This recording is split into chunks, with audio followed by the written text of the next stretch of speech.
નમસ્કાર દર્શક મિત્રો, એડી ન્યૂઝમાં આપનું હાર્દિક સ્વાગત છે। હું છું આપની સાથે આરડી વાઘેલા। જોઈએ આજના મુખ્ય સમાચાર।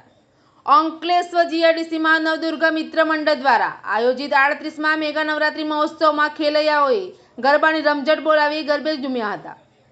અંકલેશ્વર જીઆઈડીસીમાં ગઢ ચોકડી નજીક આવેલ નવજીવન ગ્રાઉન્ડ ખાતે નવદુર્ગા મિત્ર મંડળ દ્વારા છેલ્લા 37 વર્ષથી નવરાત્રી મહોત્સવનું આયોજન કરવામાં આવે છે। ત્યારે 38માં નવરાત્રી મહોત્સવમાં ખેલૈયાઓએ ગરબાની રમઝટ બોલાવી મન મૂકી ગરબે ઘૂમ્યા હતા।